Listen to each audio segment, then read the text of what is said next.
Coup de chaleur numéro 3, enfin ça fait 6, mais ça fait 3.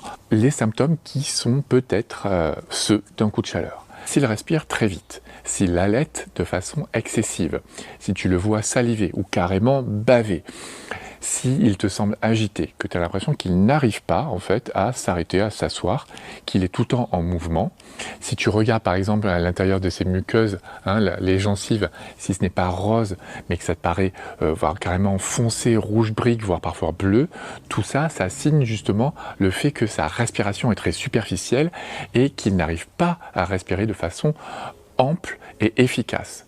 Donc ça, c'est super important. Donc peut-être qu'effectivement, il est en train de faire un coup de chaleur. Donc qu'est-ce que tu dois faire? Tu arrêtes tout ce que tu faisais. Tout simplement, tu arrêtes tout, tu vas te mettre à l'ombre, tu lui proposes à boire. Très important, s'il ne boit pas, tu ne le forces pas à boire, parce que là, il est en train de respirer très fort, de respirer très vite.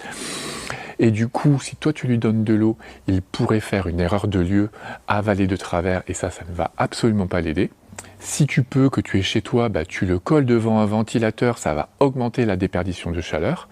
Et surtout, tu le mouilles. Mais par contre, super important, tu ne le mouilles surtout pas avec de l'eau glacée. Ça va faire contre-emploi, tu vas empêcher la chaleur de s'évacuer, donc tu le mouilles avec de l'eau froide du robinet ou de l'eau ambiante. Froide, c'est toujours un petit peu mieux.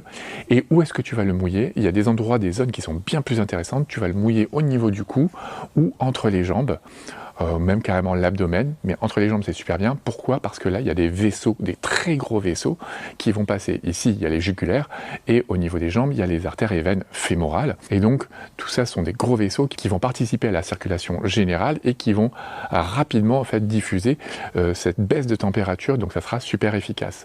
Et ce que tu peux faire par la suite, c'est prendre carrément des serviettes de bain, tu les trempes et tu enrobes ton chien avec ça. Du coup il sera bien trempé, bien mouillé toute la surface corporelle, ça sera parfait.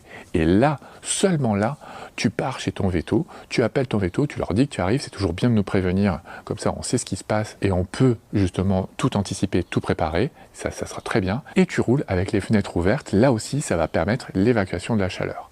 Mais c'est vraiment super important que tu mouilles bien ton chien avant de venir chez nous, parce qu'on sait très bien que c'est super efficace. Les chiens qui n'ont pas été refroidis avant d'aller chez le veto ont un taux de mortalité de 50%. Alors que les chiens qui ont été refroidis avant d'aller chez le veto ont un taux de mortalité de 20%. Donc le taux de survie augmente énormément quand tu mouilles ton chien avant d'aller chez le veto. Et donc on met toutes les chances de notre côté. Donc c'est super important. Et dis-moi dans les commentaires si tu savais tout ça.